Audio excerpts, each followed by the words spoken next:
Wheel bowing in. So dear respected Thai, dear Sister Trish and dear Sangha, thank you Sister Tran for the beautiful guided sit. So tonight we will have a question and answer session. Just to repeat the logistics, if you have a question you would like to ask at any time, please just send your name or your message on the chat to the host, and we will try to squeeze you in. We have received many of our questions already, and so we will be trying to go through them as much as we can. This is the Trish. And because there are quite a few questions and they are all really deep and collective questions, we might overrun tonight. So for those of us who can, just a heads up, if you have to leave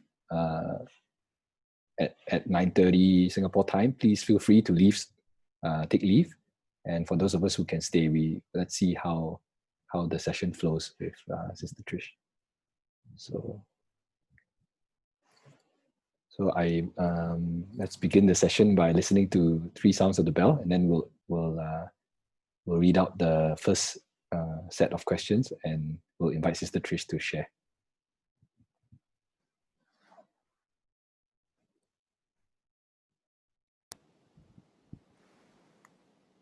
So we can come back to our breathing.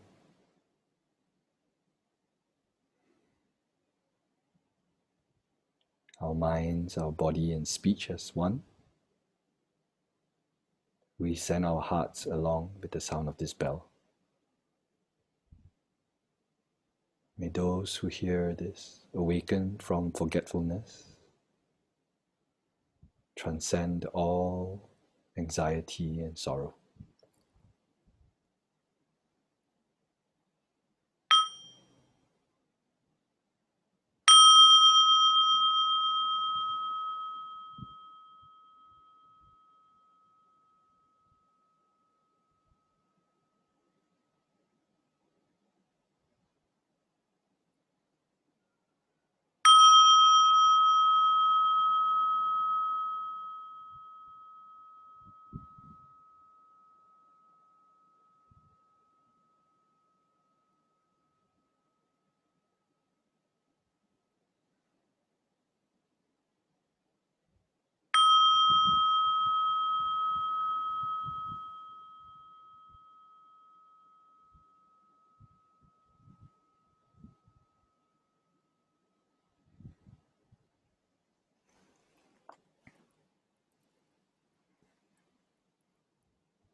So, dear Sangha, we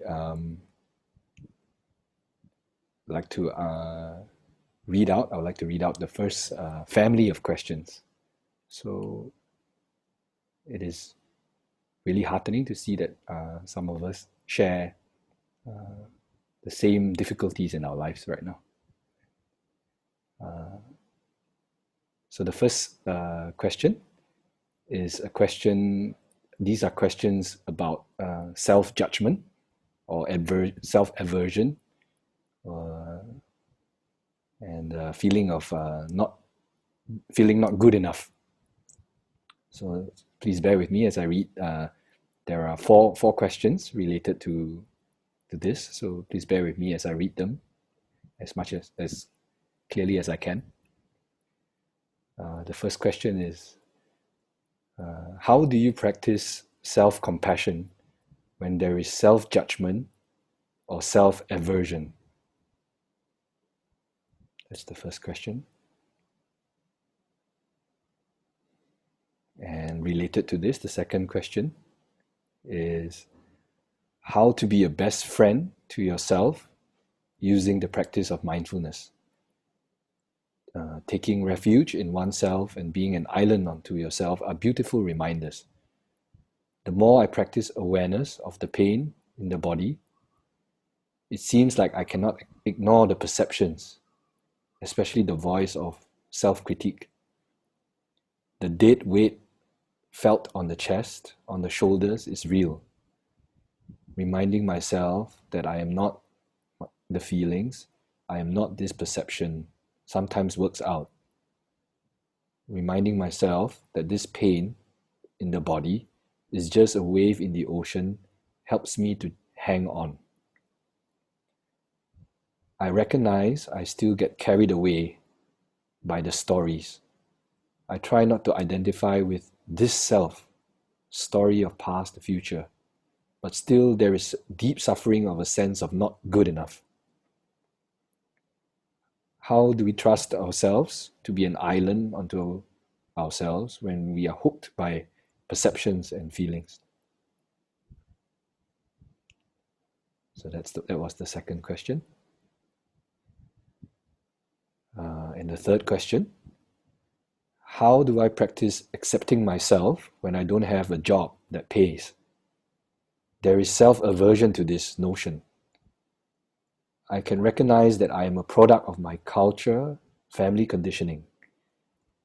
Self-aversion is still in the background whenever I am with my family and friends. I still have the support of a spouse, my aging parents, and they have been kind to me because they know I am taking care of the family in the daily, ordinary chores of cooking and cleaning.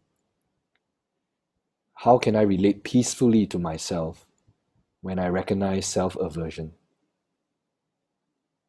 How can I maintain my joy in the ordinary where I am now? I know it's never when you get there you will feel better. How can I do this and practice with shame? I have tried gratitude practice. I am reciting the 5 remembrances. I have also met illness and have been given a second chance to live. There is deep fear if I am doing enough good karma. I hope to continue to practice with an open heart and less from a place of fear. Thank you for reading my question. And the final question related to this family of questions is, I sometimes struggle with the amount of suffering in the world, my loved ones, and myself. I don't always have a lot of energy, and I often feel like I should be contributing more and doing more.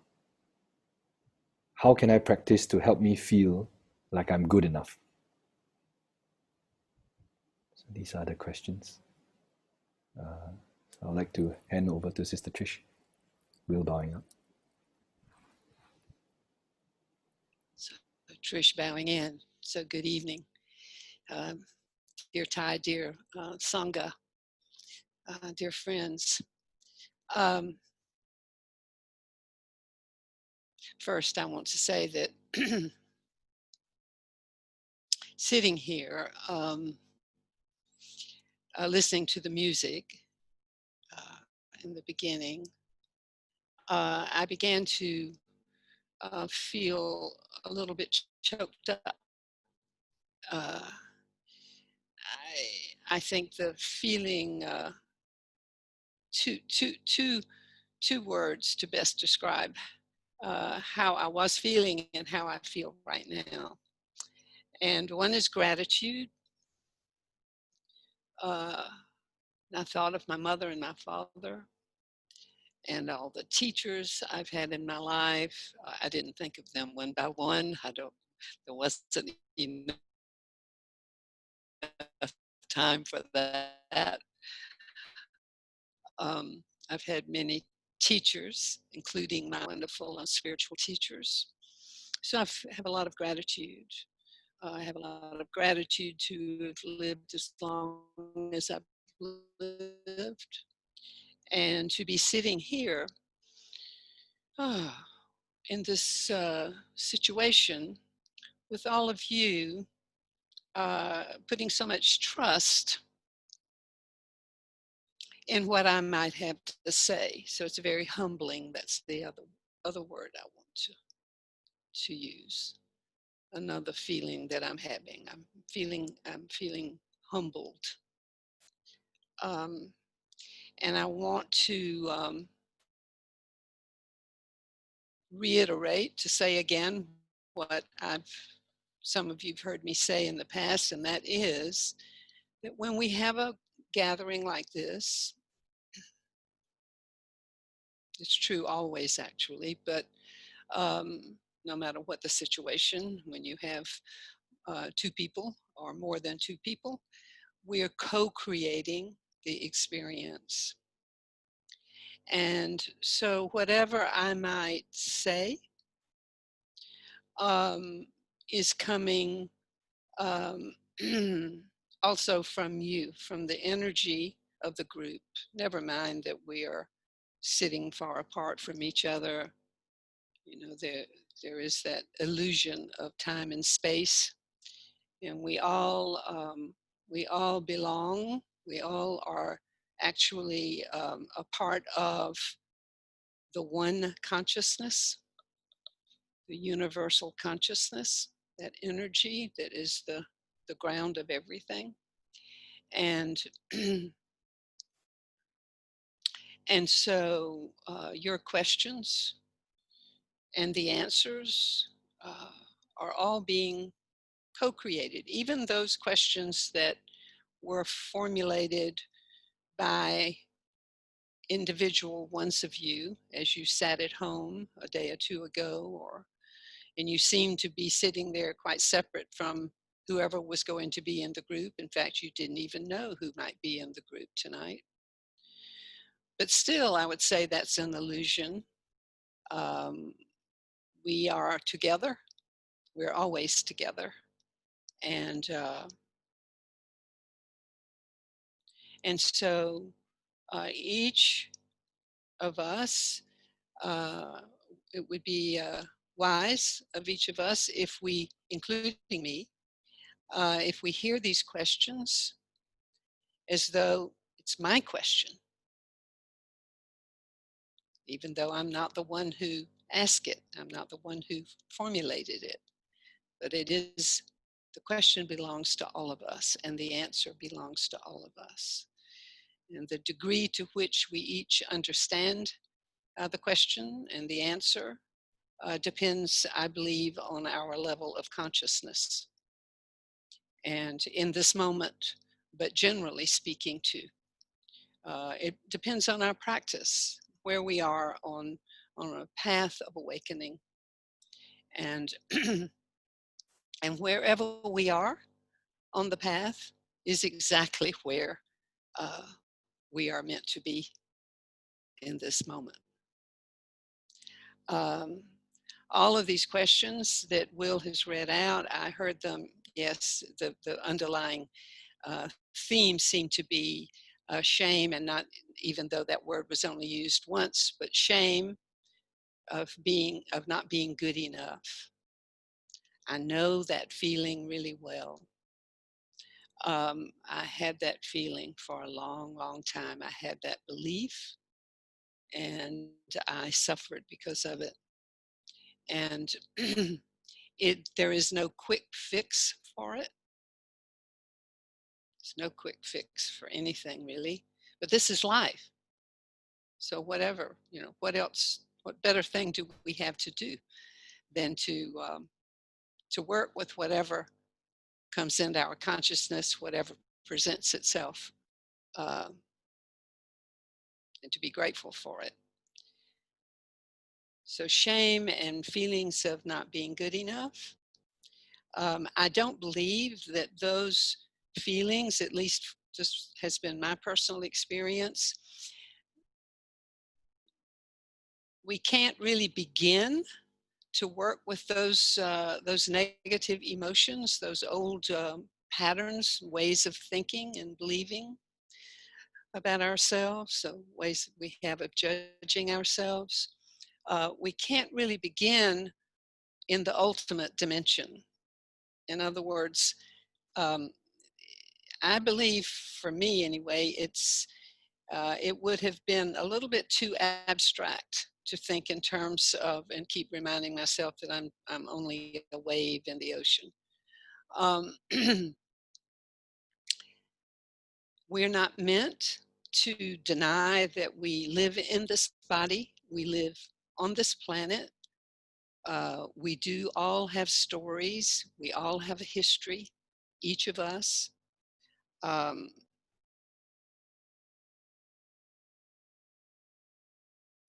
we're each an expression of life.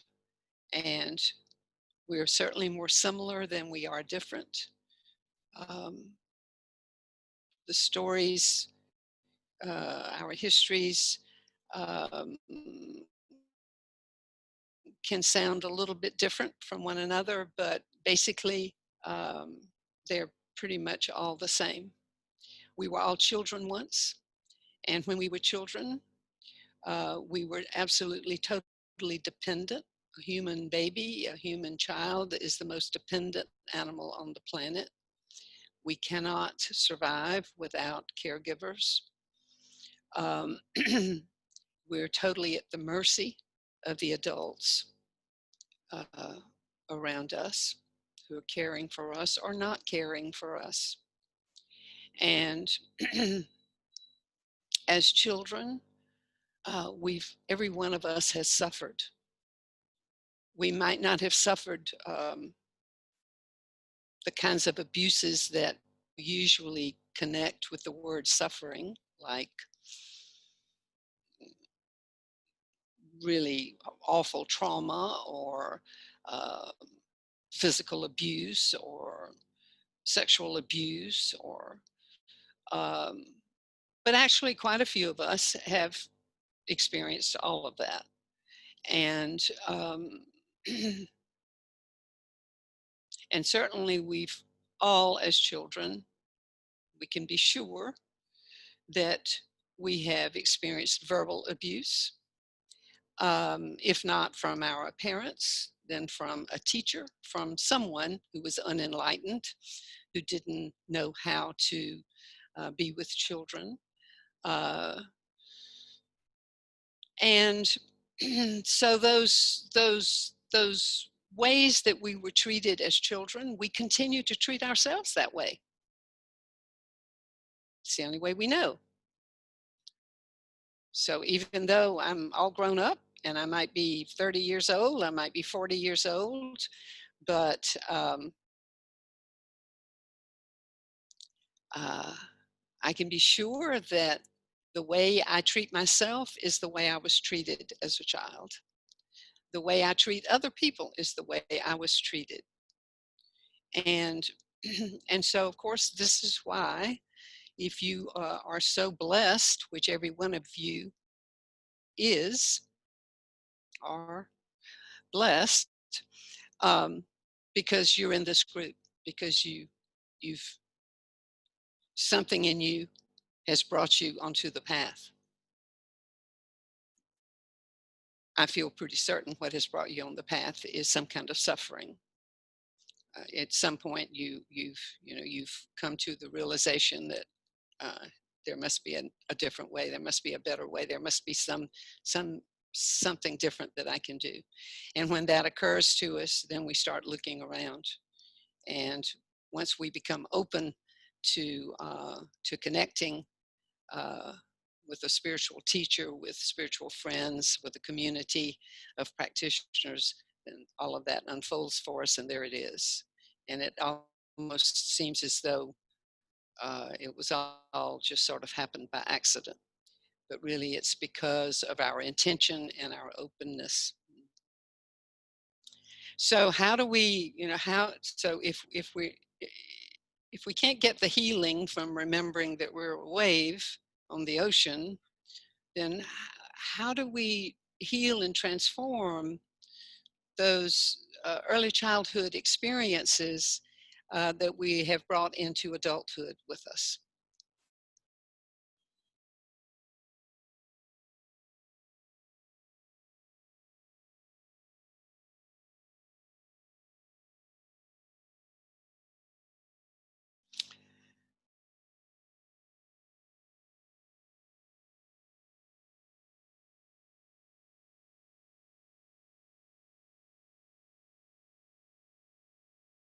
Some of us perhaps have already encountered some kind of uh, healing teachers who um, professionals who work with people who um, are wanting to heal and transform. I myself, some of you've heard me talk about this. A big part of my path has been body work, working with the body. Well, of course, that's the Buddha. Um, the mindfulness of the body is one of our practices, and I found that there was no better way for me to focus on my body than to be on a massage table with a therapist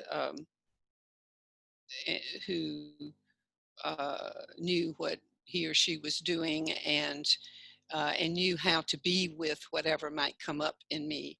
So it has always been, since I first began in 1989 with body work, a profound part of my practice. I don't have a massage just to feel good. Um, Nothing wrong with feeling good. And sometimes my body says, I want to feel better. Please make an appointment for a massage.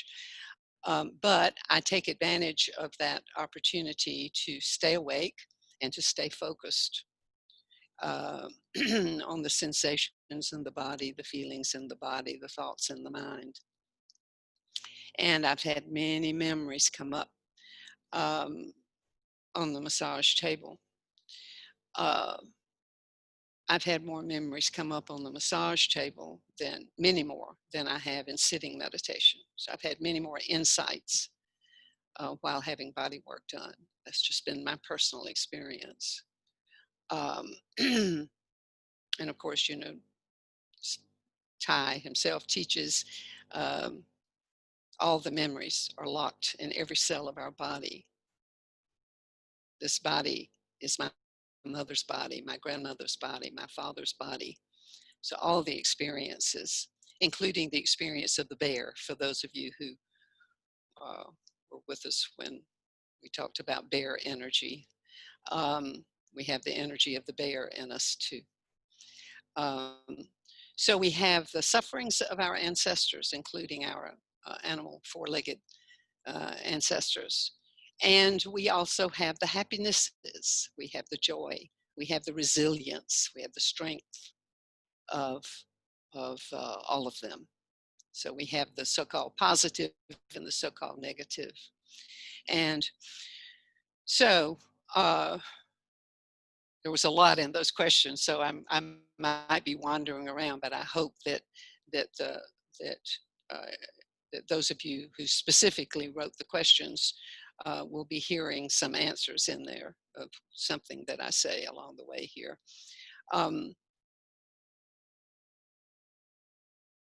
I've been doing a lot of writing recently, and and I've had some new insights in stories that I've told for a long time. And in fact, I was a little bit bored with the stories. I've told them that happened a long time ago, the memories, the events, and um, and they seem pretty stale to me, but nevertheless, I knew that other people have not necessarily heard them, and I'm writing this for other people to read, hopefully, at some point. And but I'm happy to say that I've begun to have some new insights from these old stories.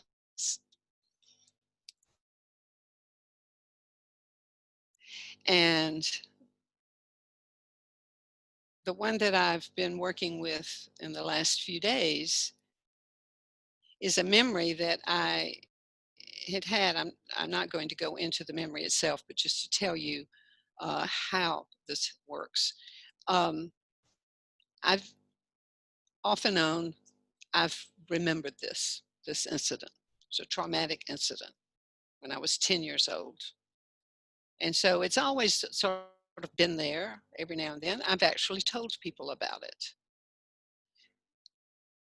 But I never had any feelings that came with the memory until a few years ago. And that's what I've been writing about. I've been writing about what happened a few years ago when suddenly that memory came up and it had a big charge with it. I was sitting with a spiritual friend, so I was in a safe place. My experience has been that nothing ever comes up in me. I don't ever have to be afraid that I'm going to be overwhelmed by a memory, by something from the past, because somehow the universe takes care. We're always taken care of. It's not going to come unless I'm in a safe place. And somehow unconsciously, I know I'm in a safe place. So this happened actually 8 years ago, that the memory came up and there was a huge charge around it. An old memory, a memory of something that happened when I was 10. But suddenly, when it came, I felt a lot of emotion. And I was, because I was sitting with this wise spiritual friend, he allowed me to have that feeling and express that. He didn't try to hush me up or immediately console me. He let me cry. And then I told him, he asked, would you like to share that with me? And so I did. And I did it differently than I'd ever done it. I have done this with many memories of events, but I'd never done it with this particular one. I related it in the first person. So I didn't tell him a story about something that happened when I was 10 years old. I was 10 years old, and I told him, I am standing here. My father is there. My mother is there. She's doing this. He's doing that. And this is the way it is. This is it. And that is the way to go into a night dream. That's the way to go into a memory of an event that happened to you. If you want to heal it, you have to relive it. Otherwise, you're just thinking about it, and you are distancing yourself from the event. It's like you're standing over here, and it's just a movie. No feeling about it. So the clue as to whether you are ready to do some work with something is if there's a charge around it, energetic, emotional charge, and if you can work with it in the present tense.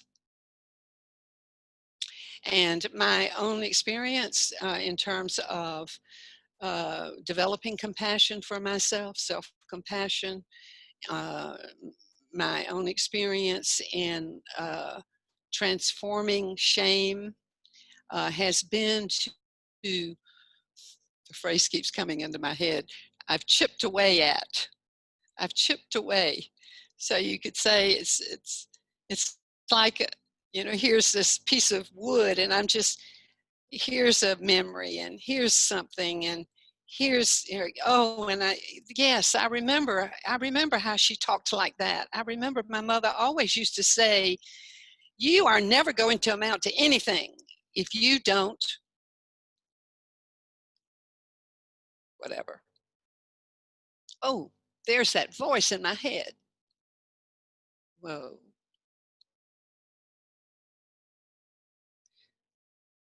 And for those of you who've never thought like this or heard anyone talk like I'm talking tonight, it's very important that you realize that this is not about blaming. When we're healing from childhood traumas, childhood events, the pain and suffering of childhood, we're not blaming anyone. So the saying is, it's not about blaming, it's about claiming your truth of what your life has really been, so that you can understand who this is sitting here. Who is this? what has been that child's experience that's still here in my psyche.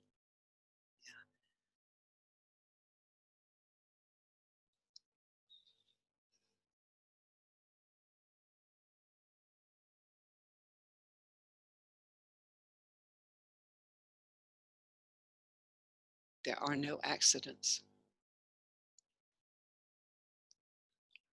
Very important to realize that we didn't come here to feel comfortable. We came to evolve. And that's what each of us is doing, and that's what we're doing collectively. We help the world by helping ourselves. We save the world by saving ourselves. We transform the world. We don't need to really go out there. I want to. Life might take you there, but I don't need to go and protest. The real work is here. The way I deal with external events is to work with the internal. And even if I'm going out there, I want to make sure I've already done that internal work, because I don't want to put any more anger and fear into the world. If I'm going to protest, I'm not going to riot. I'm not going to be violent. I'm going to be like our teacher. Peaceful steps, peaceful breaths.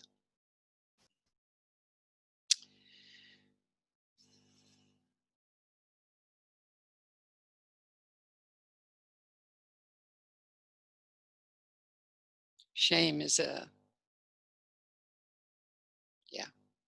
shame is debilitating. Can really hold us back from realizing our potential as human beings. And it can come from growing up with someone who looked at us in a judging way, always criticizing. And you can just know that if they did that, it's because someone did it to them. So we keep repeating generationally. We really are living our parents' lives until we make our changes ourselves, our conscious change. So, I say thank you to every so-called perpetrator in my life. I am not a victim.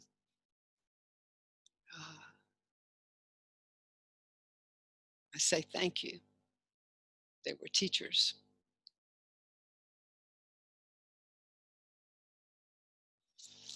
So I'm going to take a drink of water, and maybe we could just take a few breaths, and then Will could read another question.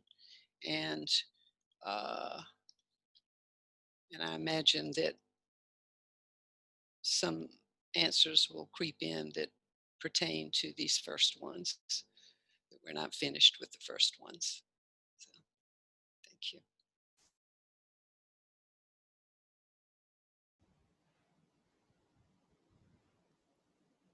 So, dear Sangha, let's listen to a sound of the bell.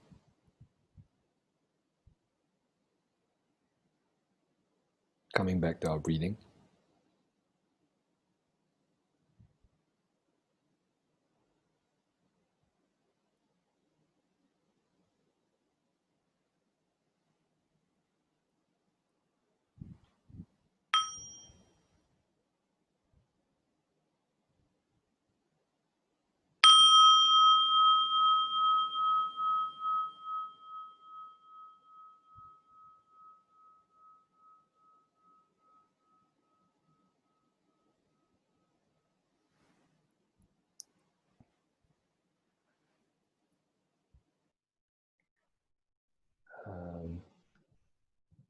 Thank you, Sister Trish.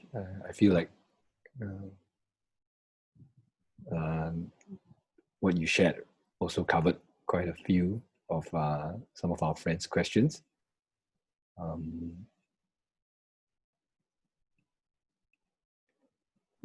the one that comes to mind now is there are two questions relating to um, finding balance in our lives. The first question relates to is this, that the dualistic views are difficult for me to let go of, and I cannot let go at a deeper level beyond my intellectual understanding. So what's the point of trying so hard to make relationships work or even have spiritual understanding when everything is impermanent? Why play this game of life at all if nothing is in my control? What's the balance between letting situations be as they are and wanting situations to be different and working for that? That's the first question. And the second question, I am finding myself continuously torn between the many, many things I want to do. They all seem incredibly important and meaningful, but I end up not doing justice to any of them. Nor am I able to pick up one and shut out the others because I feel very restless and pulled to them all. It's almost a cliche question, but how do I find the right balance? Two questions about balancing. So handing to Sister Trish.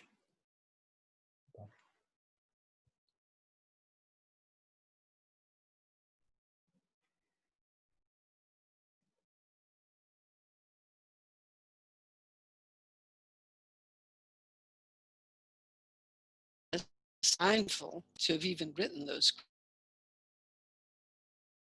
to have that insight that balance is missing in your life. So that's a big start, good start. Um,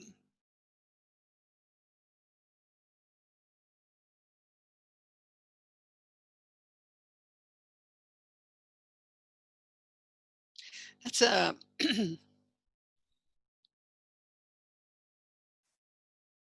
the question, why even bother? I mean, it's all impermanent anyway.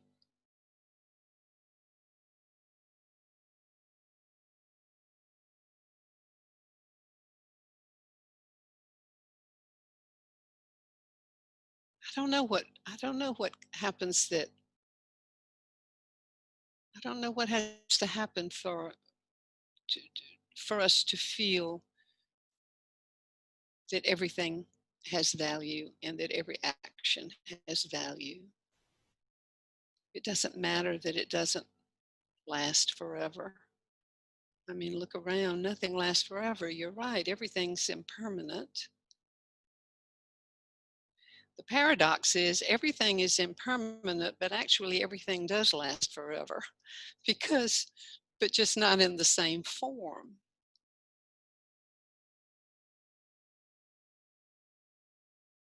I mean, taken to the extreme, you could say, why even bother to continue to live? Because I'm not going to live forever. So why live today? Why live one more minute?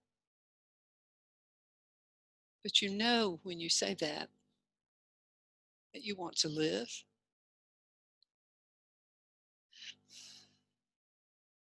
So I hear maybe some, a lot of struggle there and working at it and and people who are trying to control life and trying to control events and trying to make things fit into that category and that box and be that way and work that way and suffer a lot. And I've always, I've for many years, I saw the difference between a person who can let go and a person who needs to control. And I saw that in my own family. I have a sister 10 years older than I, my only sister. And and because she was the first girl after four boys, three boys, and fourth after her. So she was so then there were four boys and a girl. And I hadn't been born yet, and so she was hovered over. You know, they'd call my mother now. They'd call her the helicopter mom, but she, because she was a girl, and and so my mother was very protective, and also maybe was doing a lot of living through her, and wanted her to have the life that my mother had not had as a child. You see that sometimes with parents, and how whether the child wants that thing or not, that child's going to get that thing because that mother wanted that when she was a child and she didn't get it, so now you're going to get it, whether it's a toy or a particular education or whatever. Um, and so my sister was very controlled and became a very controlling person. Her children have suffered as a result of that because they've been very controlled. And so there's been a lot of control and resistance in that family. I, on the other hand, I was sort of the afterthought in the family, and plus a lot of economic hardship, a good bit of tragedy in the family when I was very young, and so I was pretty much neglected, you might say, relative to a person who's controlled. And wow, I'm so thankful for that. It's made my life much easier. I didn't have somebody standing over me all the time telling me what to do. Therefore, I actually learned how to think and do it for myself. And so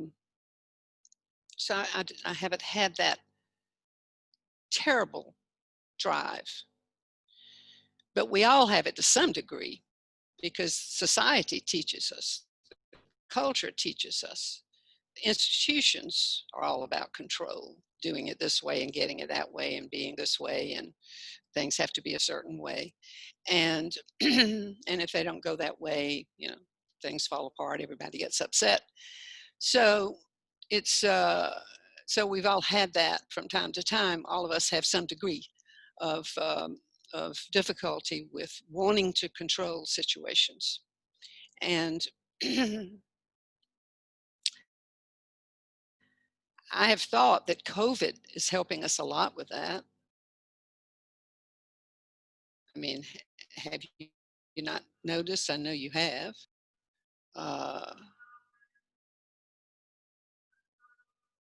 you don't know what's going to happen next, but we never have known.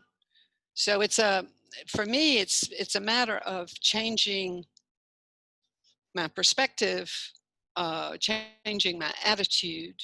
I can see that, oh, I can look at it this way. Oh my God, I can't count on anything. I mean, the world is falling apart. I don't know when I'm ever going to be able to get a flight. Will I ever get to go to Singapore again? Oh no, my plans for the summer, I was going to be in South Carolina this summer with my daughter. When will I see her again? Oh no. So I can make myself very miserable with that attitude. Or I can make the conscious decision to do what Ty says. Ty says, the Buddha says, change the peg. Ty says, change the channel. Um, I say, life is an adventure. Once we realize we're not in control, my gosh, what an adventure. We don't know what's going to happen next. We don't know. It won't all be good. Will I be up to it? I don't know. Only time will tell. Meanwhile, I'm here now, and this is what's happening. Wow, I am so glad to be alive. So I pretty much, I've pretty much, I discovered that for myself in 1996. Really, I discovered it in a major way when some of you heard me talk about it. I bought a ticket and went to India. I didn't have anyone pick me up, meet me, nothing. I wanted it to be whatever it was going to be. I'd never had that opportunity to live like that. I had 6 months in India of living like that. It's like, whoa. And the most amazing things happened. I mean, things that if I had planned my life, uh, if I had, made that 5-year plan and done all that, I never would have, I never would have included these things that happened because it wouldn't have occurred to me that they could happen. Not to me, not to just little Trish, not me. Well, they did. Amazing things happened. So that was the proof. And I don't know, maybe, if you hear me and open your mind to seeing life in that way, I think it won't be long at all. You will begin to experience it like that. It won't be some intellectual exercise. You will begin to see that, and you'll begin to have that feeling when you wake up, like, wow, I wonder what happened while I was sleeping. Yeah, well, I don't know, but I'm going to do my yoga first, and I'm going to sit, and I'm going to, and then I'll go get my coffee. Then I'm going to sit down, and I'm going to look at the morning news. Who knows what might have happened? Yeah. And usually it's negative news, of course, you know. And so then I just sort of shake my head and say, oh, I'm so thankful that I'm right where I am, having the life that I'm having. I'm not caught up in all of that, you know. So, so that's the control thing. But I think that um, something I want to follow up on, though, talking about balance and trying so hard. It's like, I think we can let go of trying. We don't have to work at this. Yes, we use that word, doing the inner work. And yes, we have to put forth effort. There's such a thing as right effort. But we don't have to see it as, you know, gotta work, gotta make it happen. No, it's a matter of, I mean, it is mindfulness. It is a matter of taking a little step back and paying attention and letting life unfold. And your life will unfold, is unfolding right on schedule. My root guru was the first one I heard say this. She said to me, you are right where you need to be, having the exact experience you need to be having for your spiritual growth. And that's what we're here for. So, can stop struggling. Struggling's no fun. Doesn't feel good. Uh, it's like in sitting meditation, Ty says, when we're sitting, it should be enjoyable when we're practicing sitting meditation. If we're working at it and we're trying to be so the proper and do it this way, then we build the tension in us, and it's we don't want to do it anymore. It's so tiring. It's not enjoyable. How can I have an insight when I'm sitting here feeling so miserable? so so life is like that.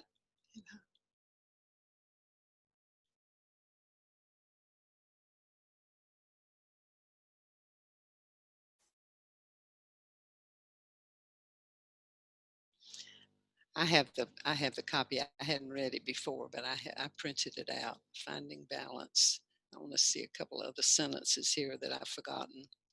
About feeling restless.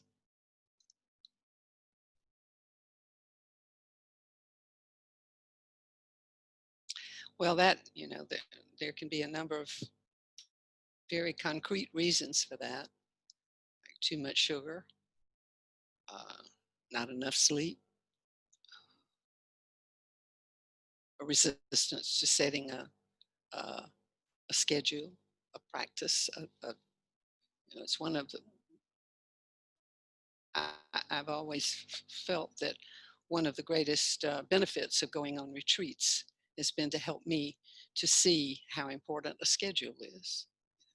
Rather than to just sort of be in free flow all the time and maybe have breakfast this morning at 7 o'clock and tomorrow at 10. And, maybe I just wake up when I wake up and I just go to sleep when I go to sleep. And, well, goodness, the body doesn't have a clue. The body doesn't know what you're going to do next. And the body is depending on you to take care of it. And so a schedule is very important. I think, when for sitting meditation, especially when we're sitting alone at home, it's important to set your timer so that when you sit down, you just know I'm going to sit here for 20 minutes. And then I can forget about that part. I can forget about how long have I been sitting here. I don't have to feel restless, like, oh, I want to get up. Is it almost time? No, I just sit here and be here until that beep goes off. So it could be a lack of schedule. You might be a person who feels resistant to schedule. Then you might want to look at that and look again at your early life and the people in your life. Was there a lot of coming and going and no schedule? Is this something, there's a root cause for everything.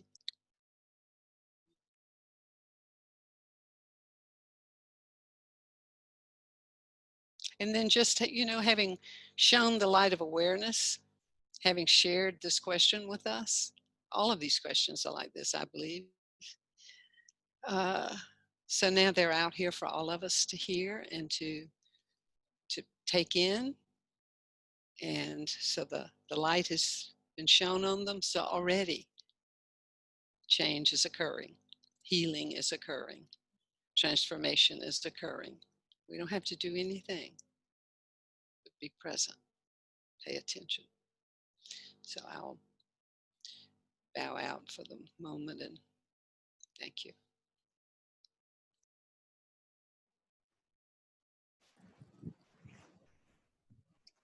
Thank you, Sister Trish. So, dear Sangha, let's listen to the sound of the bell.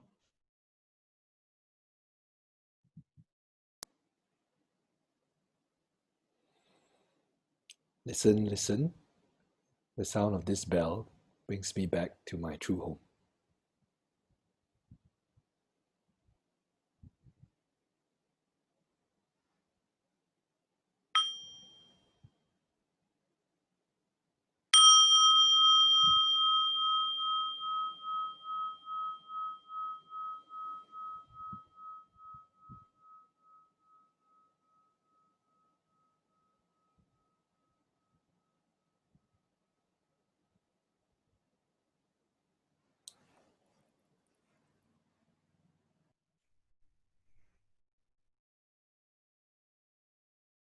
So, dear Sangha, we're moving to another family of questions.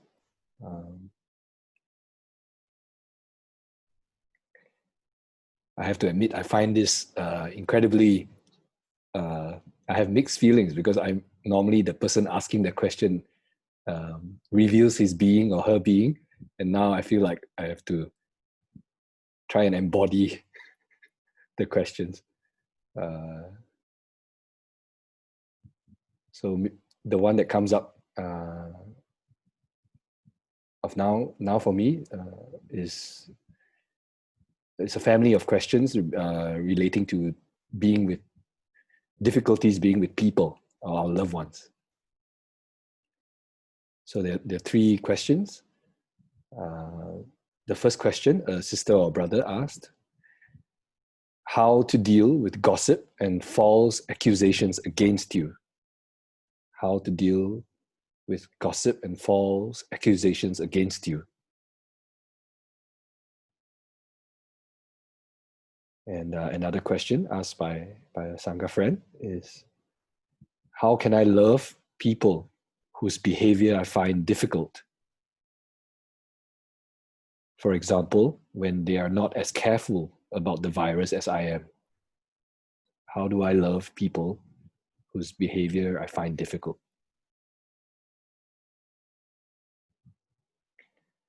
And the third question is, how can we guard our sense doors when speaking to people who don't practice? We cannot avoid such toxins, especially in the workplace, where discrimination and fear of the future are widespread. So how can we guard our sense doors when speaking to people who don't practice and avoid such toxins? So these are questions on, I guess, relational questions. So we'll bowing out and to our Sister Trish.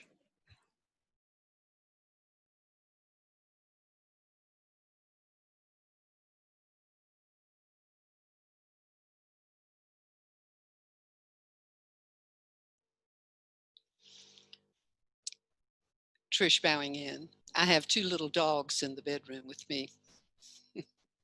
So you might hear a growl or a bark here in a minute when their human comes home. They get excited.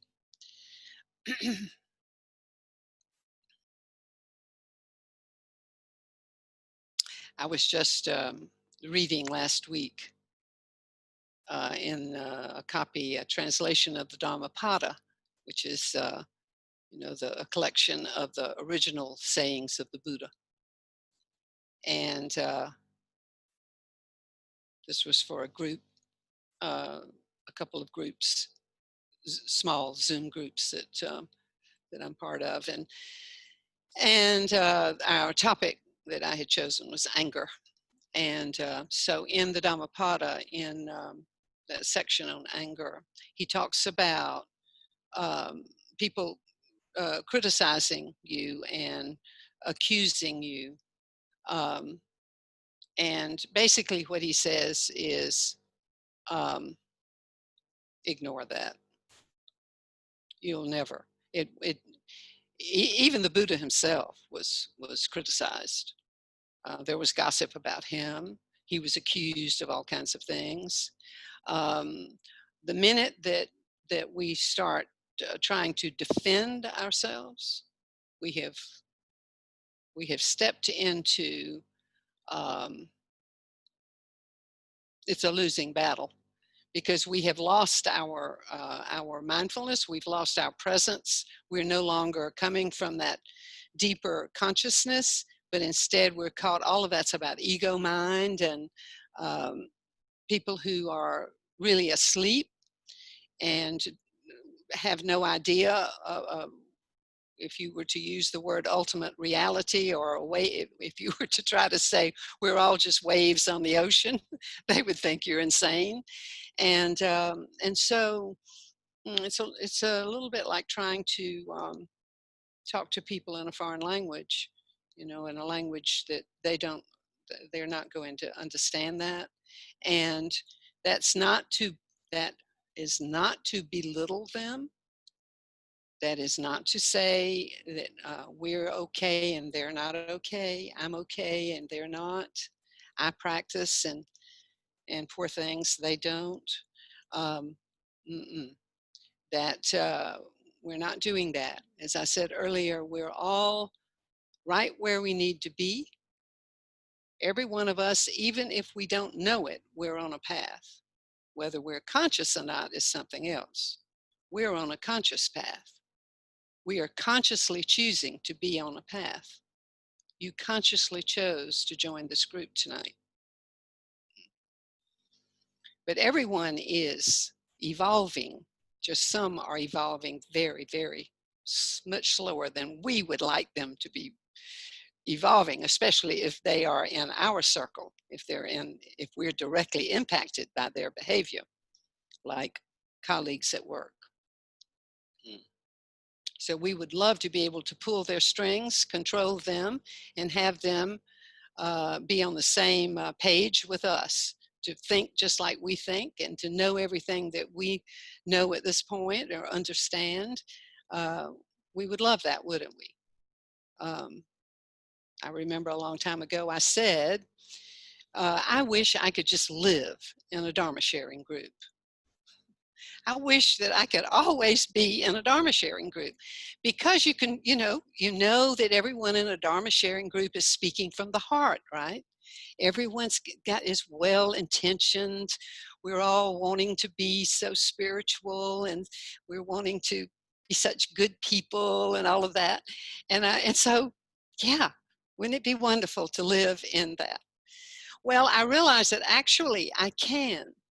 It doesn't look exactly like I just described, but I can conduct myself if I'm at the water fountain in the office, and the office is full of people who are sound asleep. They have no idea of anything except this relative reality that we live in. They don't know there's anything else. They might have heard that, when they die, there's some place that you could go that would be wonderful. But meanwhile, they just know that this is it. This is all there is. But even there, I conduct myself the same way that I conduct myself if I'm in the practice center or if I'm in a Dharma sharing group with all of you. So I am responsible for what I do and say and think. I'm very responsible for those thoughts in my mind, which is why if I notice that they are negative, they're not thoughts that I would be happy for our teacher to know that I'm harboring, then I know that it's time to take a breath and let those go. Let those thoughts go.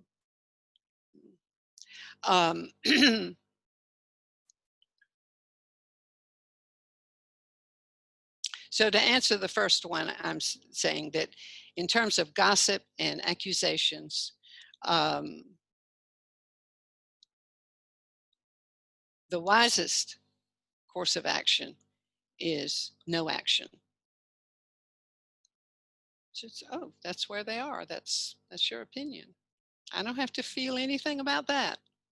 What was just said and what is being said, that's not really about me. It's about the sayer. It's the person who's doing the gossiping. That's their issue. I don't have to. I certainly don't believe it. So what I just need to be certain of what's going on right here. Pay attention to this. My job is not to try to fix everybody else in the world. My job is not to try to control other people or correct other people. If they ask me, what would you do in a situation like this? Then I'm happy to share. But if they don't ask, I don't need to try to preach to them or do anything. They're right where they need to be, having the experience they need to be having. The Buddha said, don't ever try to, I'll paraphrase here, but he said something like, be careful as a teacher, and we're all teachers, be careful who you teach. That's why he's known to speak 84,000 languages, because you don't want to try to talk to people about waves in the ocean when all they want to talk about is what they're going to wear tonight at the party. So I had a situation recently. This is very personal situation that demonstrates, though, how effective we can be in the world. I have a large extended family, and one of my nieces, who's only 12 or 13 years younger than I, so she's well beyond middle age. Um, uh, she has brothers, and they live in America and in the U.S. And their mother passed away this summer, and so I wrote to them. Of course, I'd been in touch, but then I came across some photographs, family photographs that were taken fairly recently when I was home last year, and of their mom and dad. And so I sent these photographs to the 4 siblings, my niece and 3 nephews and their families. And of course, I wrote a message, and I talked about how happy I was to be here in Vietnam. I feel really safe here. I'm well, and so on and so on. Talked about how, COVID is, we've only had a little over 1,000 cases here, and we've only had 37 deaths, 96 million people. And it's just really tragic to look at what's going on in the US. And I also mentioned that I'm, happily involved in some teaching here and there and so on. Well, an email came back from her, and it was defensive. She felt attacked. She felt that I was attacking the U.S. by what I had said. I was being critical of the U.S. And of course, I was. And I mean, in terms of saying, things are just not working out there.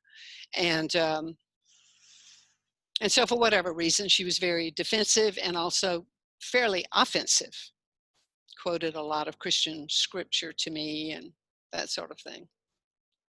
And I read that, yeah, and very fundamentalist Christian. And when I read that, I was aware a wave of weakness went through my body. I just suddenly felt very weak just for a moment. I was aware of that. I really think it was fear.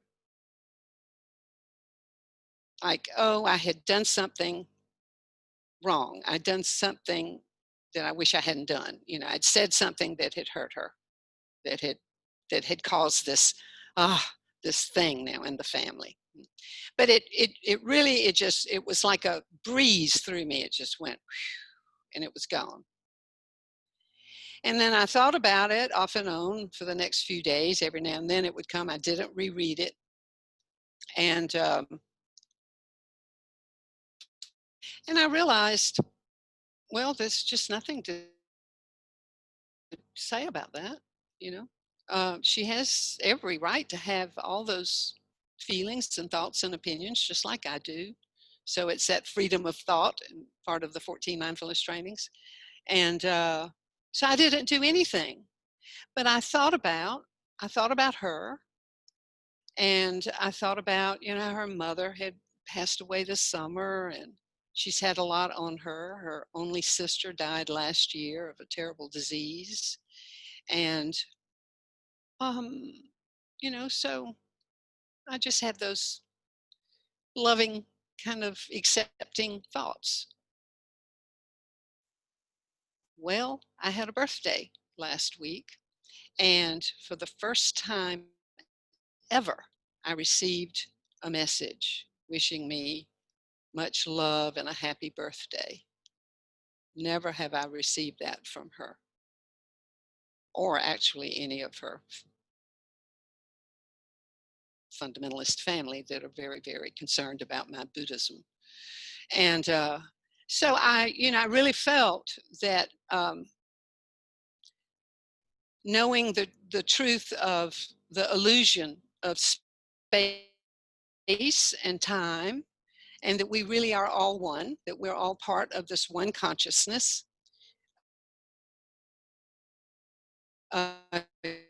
universal consciousness, and that thought that's why we dedicate the merit of our practice. It doesn't matter that she's on the east coast of the US and I'm over here thousands of miles away. I know that my level of consciousness affected her feelings, her thoughts, and there was some transformation there. I really believe that. Now, there's another way you could think of it, that she reread her message and thought, oh, I was a little bit harsh, and I feel badly about that. And maybe that's true too.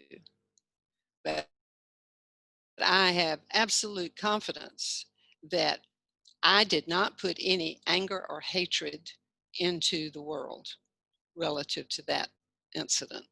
And she had to have felt that lack of judgment. I did not judge her.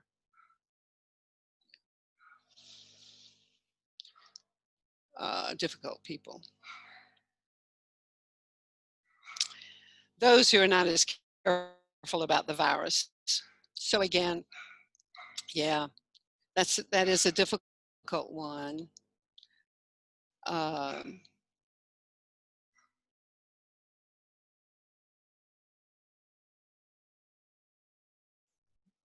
The place to do the work, though, the conscious transformation, is here in me, in you.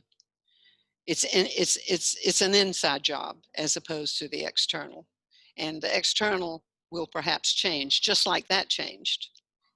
So instead of judging and seeing them as difficult, it's just they are where they are. They haven't been so fortunate to have met the conditions to meet a teacher, a spiritual teacher, a path. They didn't have whatever you had in your growing up that helped you to feel that, yes, I want to comply with whatever is helpful for everyone. They didn't have that. They don't have that. And, so I mean, a simple way that what I say to myself a lot for years, and it's a mantra. Everyone is doing the best they can. Everyone is always doing the best they can with what they have, with the experiences that they've had, with where they are in their life. So if I can change this, and not feel angry, feel threatened, feel judge them for being, and call them names to myself anyway of, oh, how insensitive and how ignorant and how careless and how mean and how resistant and whatever, all those words that we might use. Instead of using those, we use these others. So we're having compassion, because guess what? You can believe that you, every one of you, and me too, every one of us has in us some area where we also are ignorant still, maybe still feel some resistance to doing a certain thing a certain way at a certain time. So this is where we need to do the work. So if I can have compassion for myself, I can have it for them. If I can have it for them, I'm in a better shape to have it for me. So we're accepting ourselves, always working to accept who we are, where we are, and give that to others as well. So who knows? So it's all about energy, really. Much more important. The energy is much more important than the words that get said or not said or the looks. It's the energy. So work with your own energy and see if maybe something changes. You might see a mask appear.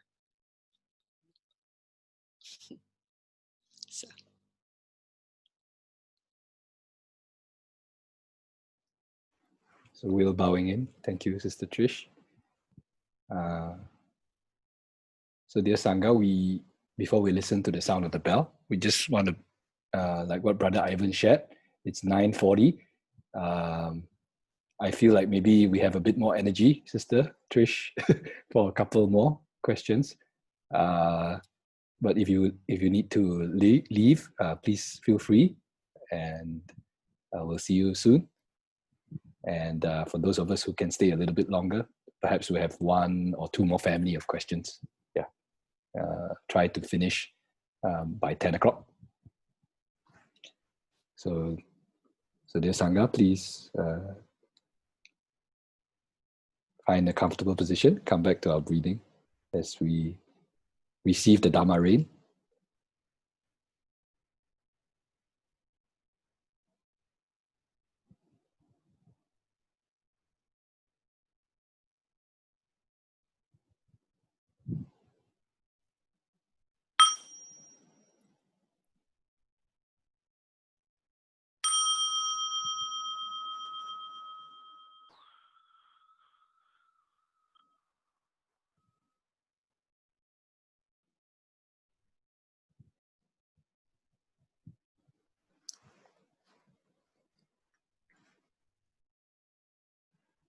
So the next, I would, for some reason, the word fear comes to mind now. So I think there are two questions. While they seem unrelated, but underlying, it feels like it's a question about fear. The first question is how to use the practice to understand and eliminate my fear of being alone in the future. The fear of being alone in the future. How can we practice to understand and eliminate my fear?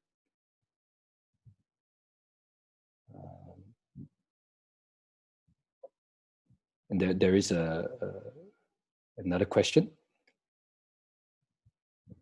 related to fear.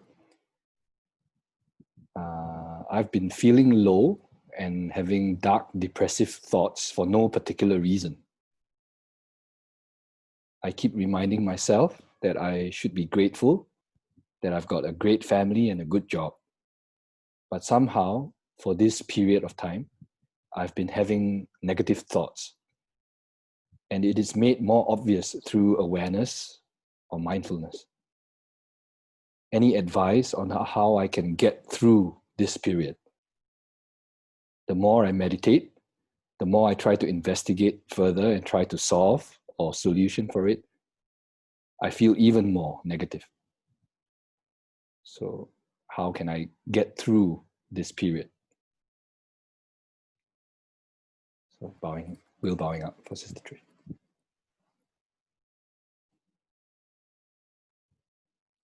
So Trish bowing in.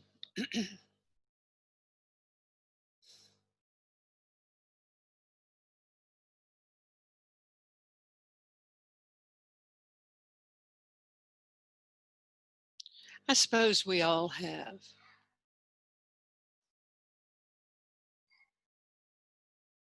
Maybe some of us more than others, but that fear of loneliness in the future. I don't know.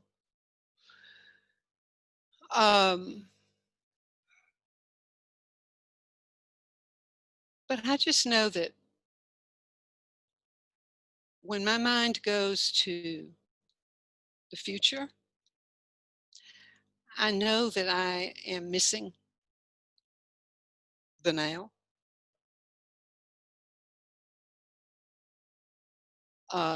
Usually when I begin to have thoughts about the future or fearful thoughts, they usually come if I wake up in the night. Not every time I wake up in the night, but sometimes. In other words, I think that they often come to me when I'm lying down like that and feeling very vulnerable. Also, um,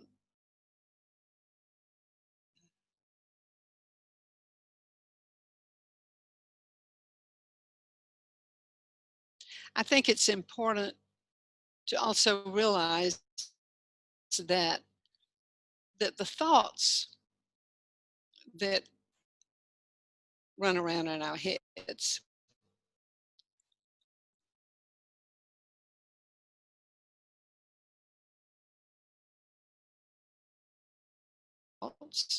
I say I'm thinking, but it's wrong.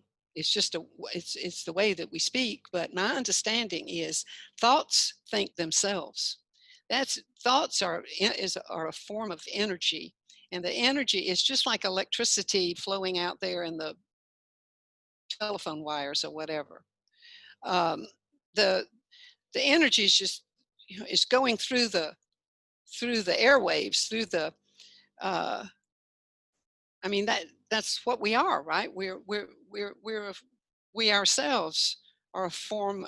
We're made of energy, and the thoughts are energy. And of course, this is why, um, one of the reasons, I suppose, that that we are taught, we're advised to be very uh, conscious of the environment that we choose for ourselves, whether it's where we live, the people we associate with, the films we watch, the books we read, the stuff we watch on the internet, because we are watering seeds always.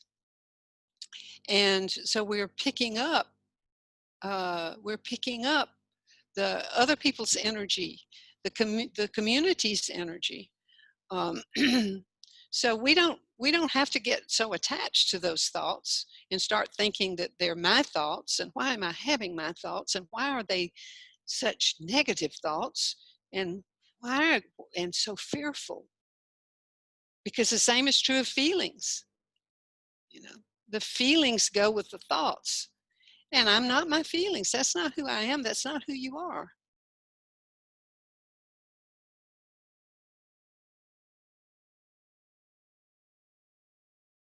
But we get so attached because we're trying to figure out who we are, and so we grab hold of the thoughts and say, well, I must be that person. And ooh, I don't think I'm a very nice person because I've really been having some really bad thoughts lately. Oh, and then I can double up on that shame. um, no, I'm not my thoughts, I'm not my feelings. So then who am I? Who are you? I am i am part of that consciousness, that universal consciousness that makes us one. So we're not separate. For those of you who've been in the practice long enough, Ty's teachings, that the word that he coined, to enter being. um, we enter R because we are all part of the one. And so we've manifested in this life form, and we operate. This is where we do our healing, in this life form. The body, very important, which is why we want to take care of it. But I'm not my body. I have to have it to be here. But the body, so when the body disintegrates, that's not the end of this being. Yes, it's the end of this personality, but it's not the end of the being. It's not the end of this energy that I am. So awareness, that's what we are. We don't practice awareness. We are awareness. That is what we are. Consciousness, presence.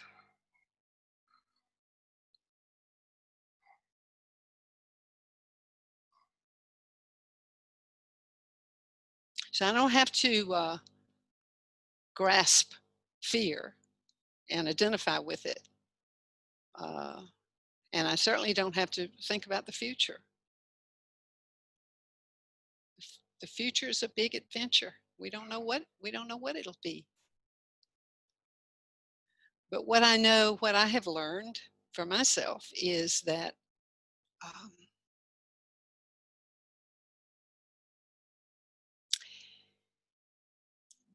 the more I have practiced, and the deeper I have gone into the practice of being aware, of being in the present, of practicing the 5 mindfulness trainings.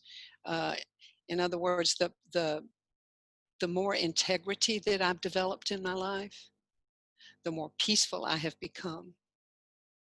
And the more peaceful I am, uh, those I don't have all that fear coming in. I don't have thoughts like that. I can't say I don't ever have them. If I'm going to have them, it's when I'm lying in the bed. Um, but mostly I don't. Um, I used to have my thing was not so much fear, but anger. I had strong seed of anger, well developed anger. Well, I grew up in a very angry household in a part of the country where there's a lot of fear, a lot of anger, a lot of sadness, grief. Underneath anger is always at the base, it's fear, but it shows up as anger. So for me, I felt very non-fearful, but I had a lot of anger, and it was a habit energy, and it's taken years of working with it and of being careful about my environment.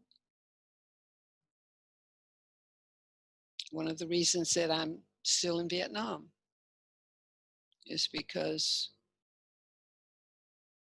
my teacher said, well, I told him I wanted to be here, but when he realized this is where I wanted to be, then he said, well, this is a good place for you, but what he told me was go to central Vietnam. In other words, stay out of the city. He knew that I had suffered a lot, and I had strong seeds of suffering in me, and and he knew that I would be nurtured here, quieter, more countryside living here, rather than in the middle of Hanoi or Ho Chi Minh City. Quieter life, which you might not be ready for, but you can still develop a kind of quiet life even in the middle of Singapore or in the middle of whatever city you're living in. You can still have your days of taking refuge and your quiet place that uh, your tree that you sit under to nurture yourself. Fear.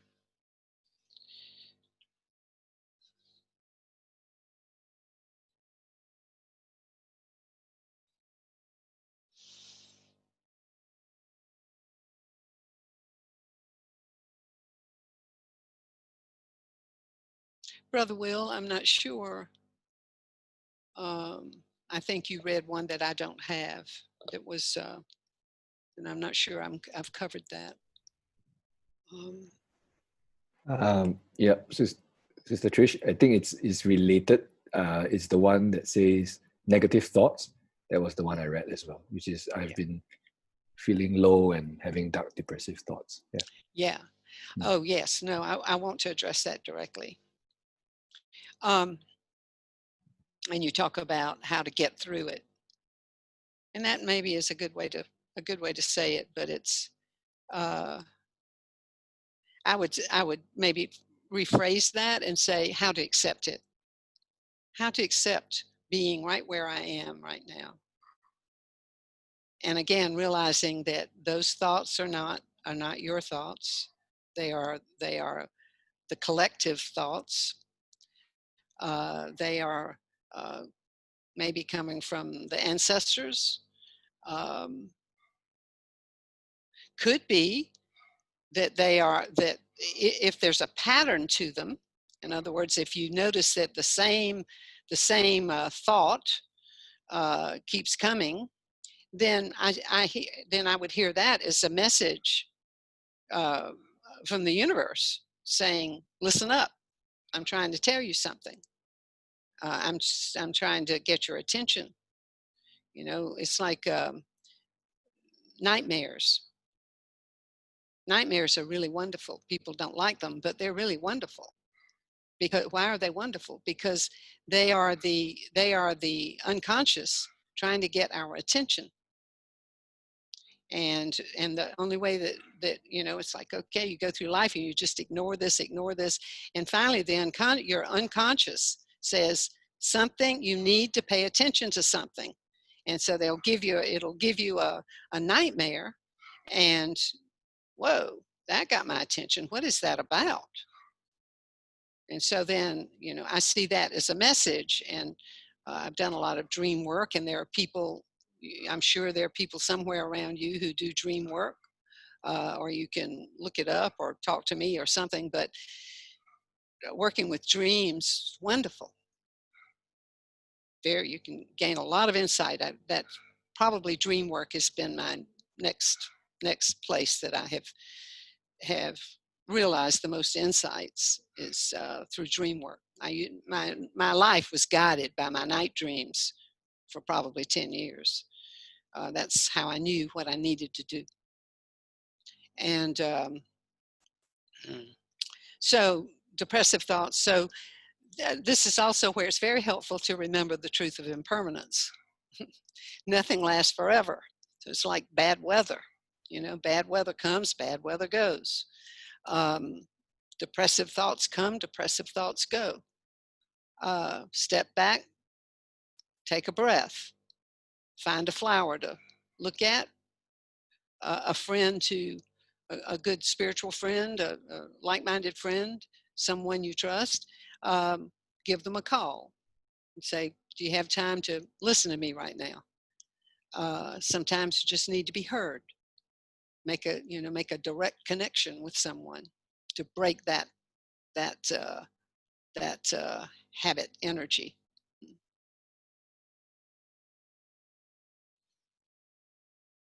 My root guru, psychotherapist, what she heard her say more than once, that depression is simply suppressed emotions, unacknowledged suffering.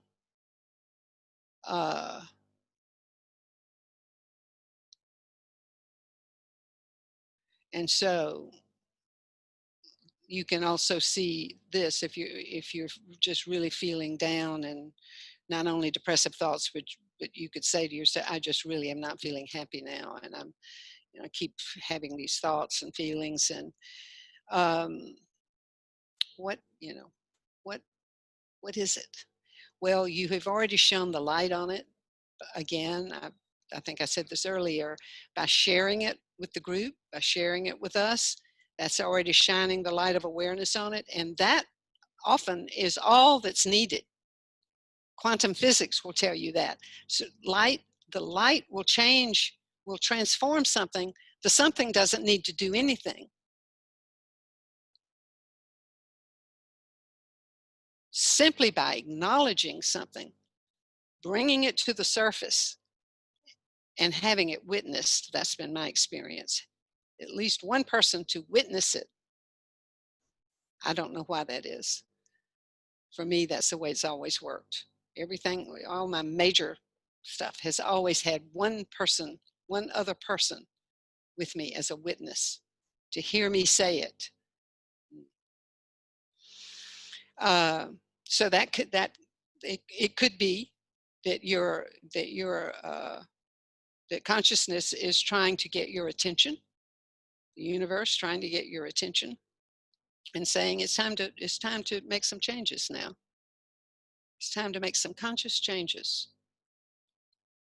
So the fact that you've shared this, you show that you're open, you're not hiding, you're aware, you're already practicing mindfulness, awareness. So my prediction is that will change. I don't know, maybe not tonight, but just pay attention. So.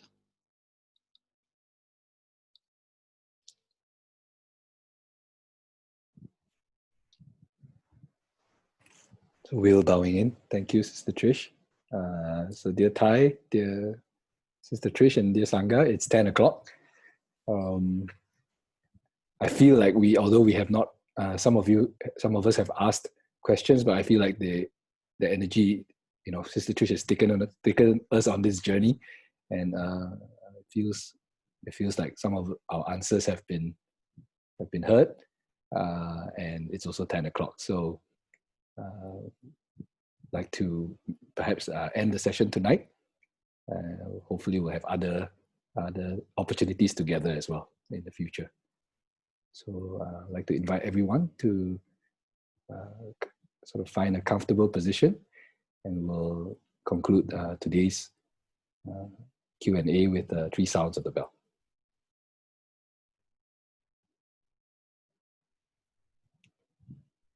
You can breathe in all the love and understanding offered by our Dharma teacher with our in-breath, and smile with the gratitude with our out-breath.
I'd like to hand over to Brother Ivan. You want maybe to share the merits for tonight?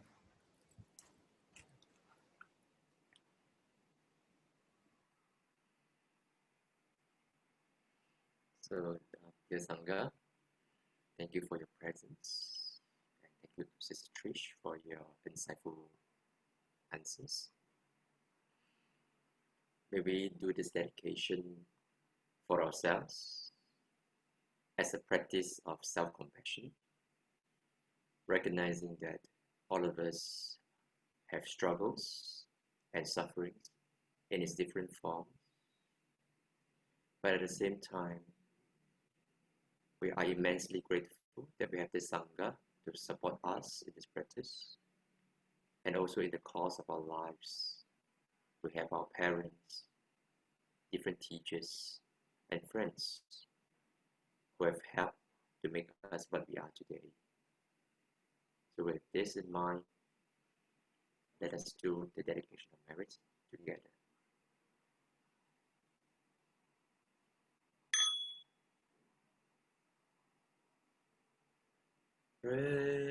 Practicing the training, practicing the way of awareness, give rise to benefit without limit. We vow to share the fruits with all beings. We vow to offer tribute to parents, teachers, friends, and numerous beings who give guidance and support along the path.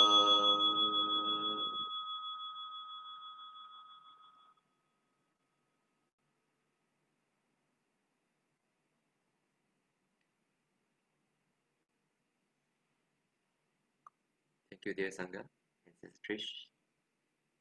We can unmute ourselves and say goodbye. Thank you, dear Trish. Thank you, Sangha. Okay. Thank you, Thank Sister you, Will. Trish. Thank you. Thank you. Good night. Thank Sister, you, Sister everyone. Trish, can you stay behind for a while? Bye, Goodbye. everyone. Can you stay behind for a Bye. while? Yeah. Yeah. Okay. Thank you, everyone. So happy to see all of you. Yeah. Bye-bye. Thank you. Bye.